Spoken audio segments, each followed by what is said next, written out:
The basics of programming's pretty much just instructions that you give to the computer, and the computer executes those instructions to give you a result. So for game programming, usually this is my character, I want him to move right. And to do that, I'm going to change his position in the right direction by a certain amount. You're just giving the computer instructions and editing values, and that makes something happen in the game world. And what makes game programming different from normal programming in terms of a technical level is there's a lot more mathematics in game programming. In game programming, you have to kind of simulate a whole world. So you have to do gravity, physics, you have to if you're making your own engine, you have to draw everything from scratch using graphics, programming, and everything like that. So you kind of have to dip your toes into a bunch of different areas or specialize and work in a big group where other people can cover your weaknesses. And what's really great about blueprints that Unreal Engine offers is they offer a really good groundworks for people who are new to programming, who don't want to write their own graphics engine and don't want to write their own physics engine. They kind of package that all up for you and gave you really easy and understandable visual blueprint nodes that kind of works like a tree where you drag out from one node and it does left to right, and it's really easy to understand. And they kind of do all of the difficult stuff for you, and you just build off of that, which in Unreal Engine is really, really helpful, but can be a bit limiting compared to making it all from scratch. Because let's say I have a character and I want them to move in this really cool, specific, stylized way. If I was using blueprints, it'd be really difficult to accomplish this because it already has all that base framework that I'd have to either rewrite or use in a specific way and tinker with it a lot. But if you're doing it from scratch, you can build it with that idea in mind, so that, hey, I want my guy to be able to slide and I want him to be low gravity. You can make the entire engine around that idea instead of having to contort Unreal Engine's ideas into your reality. In game programming, I think it's very important to kind of know the basics of everything. So know how graphics works at a base level, know how physics works at a base level, know how to create a basic game world and create your own characters, and use proper inheritance and object-based programming correctly so that you can create your basic worlds. In bigger teams, when it's not just you programming something, it's very important for programmers to have specific skills, because if you try and learn everything, you're not going to be able to be a master at it all. But let's say I'm really good at graphics and my friend's really good at physics, then we can work together to make a really good game instead of a pretty good game because we're both pretty good at both of them. On what makes a good programmer is you can either be a generalist and be pretty good at everything, and then you can make your own stuff, or you can be a specialist and be really good at stuff and work on bigger projects with more people. In normal programming, it's not that much, for web design and just making your own small little applications. There's quite a bit, but there's not a huge amount. In game programming, there's lots and lots of maths with physics. If you want to shoot a projectile, you have to do gravity, you have to predict the line that it's going to shoot so that you can do networking.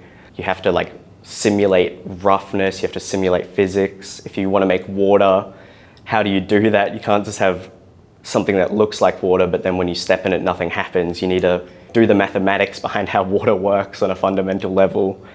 And because it's like a video game and it's not real life, your mathematics, you just kind of have to understand the concepts. You don't have to do them perfectly. So for water physics, you can kind of tinker it in a way that feels good, but isn't necessarily realistic. So you might want your water to slosh more, or to be more reactive to players' footsteps, even if they're only barely touching it, just so that it makes the world feel more alive and vibrant rather than realistic and grim. When you're first learning programming, the most important part is having those resources and having, for me, it was a mentor and a trainer here at AIE who really helped me sit down and understand things. Because it's kind of even if you understand 80% of it, and you don't understand 20% of it, you kind of need to understand the full thing. So having somebody there who understands the full thing and can help explain it to you really, really helps, especially in person, because you can ask them personalized questions. Why is this happening? Why is this happening? Instead of a YouTube video where you're oh, well, my thing doesn't work like his does. but I don't know why. I'll have to scour through the comments for 2 hours to figure it out. It's a lot more like streamlined here at AIE because you have that one-on-one interaction with the trainer. There's a lot of different game engines on the market at the moment, and it's kind of difficult to figure out which one you should learn when you're first starting off. So a general like kind of guide on what each one does is Unreal Engine's more for bigger 3D games with like, recently there's been like Clair Obscur, there's been Subnautica 2, I believe is Unreal. But then for 2D games and as well as kind of smaller 3D games, I would say as well, you have platforms like Unity, which uses C#, and Godot, which uses, I believe it's its own scripting language based on Python. And so you kind of have a lot of options depending on whether you want to go into making your own games. You can use something more simple like Godot or Unity. And if you want to work on a big team and make big budget games, you can learn more into Unreal. But really, when you learn any of these engines to a good degree and learn the code behind it, it's not too difficult to switch between them. Obviously, there'll be a lot of like small, minute things that'll change, and kind of wrapping your brain around a new engine might take a little bit, but it'll be a lot quicker than learning an engine from scratch. So I recently started learning Unity, having programmed in Unreal for my whole time learning.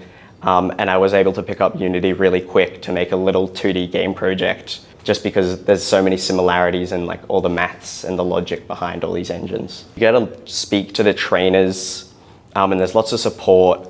My class, for example, is a bit of a smaller class. So when learning here, you get to spend a lot of time one-on-one with the trainer. They get to help you fix your code.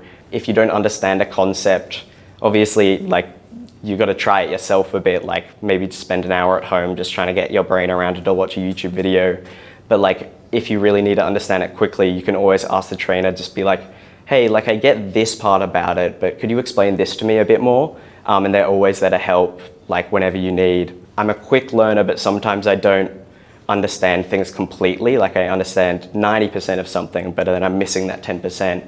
And the trainers and resources here are really good at helping clarify ideas and explain them in a way that's clear compared to like a YouTube video or trying to just figure it out yourself through dumb luck. Like it's all the resources and trainers here at AIE that really help. AIE, you kind of always have direct access to somebody who can help you, whether it's your trainer or even on the weekend, because the classes are so small, everybody's friends. So you can reach out to one of your friends that understands the concept and get them to help you with it, which is a really, really, really great resource.